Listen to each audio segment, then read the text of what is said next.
What's going on, y'all? It's your boy CB here, Charles Breaks III, and I'm here with Christian Jones. He's gonna be my subject today. I got Tiff behind the lens, and today we are recreating this shot, this headshot right here. So I want y'all to stay tuned. As y'all can see, it's a very simple shot. Right now I'm gonna be using my Canon 6D Mark II. I mean, this baby is like a powerhouse for me, but right now we're gonna talk about a photographer's mindset. And right now, before I do this shoot, I wanna make sure that my model's comfortable. So first thing for the photographer's mindset, think about your model, right? You wanna be thinking about your scene, thinking about your shot. So I like these rails right here. You can get a shot of these rails. You see how they're straight down, right? So that's nice.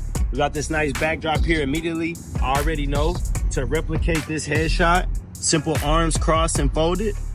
Right here is perfect. Right now I'm gonna have my camera on auto and I'm gonna take a few photos. For all my beginner photographers out there, your mindset should be fine with auto. Shooting auto, it's easy. Let the camera do all the work. Now, I do have a 50mm lens on there. That's great for portraits. It's gonna also allow me to create that bokeh effect that was on that business card because I can get a really wide open aperture at 1.8. So right now we're gonna do auto, so check this. All these right here are automatic. These honestly look good right here, people. I think, you know, if we were to put these up side by side, once again, I said, these, you know, we was gonna make it look good. Now, if you don't know how to shoot in manual mode, we're about to talk about it. So right now my ISO is at 5,000. I wanna bring that way down because we got a bright day. My subject's backlit, but that's fine because I got a 1.5 lens, right? So boom. So I got my ISO at 120.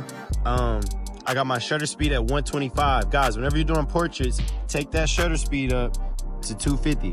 So now I need to make that line go to the middle. So I want to make my ISO, or I'm sorry, my aperture go down to that lines in the middle. Always find that line on your camera.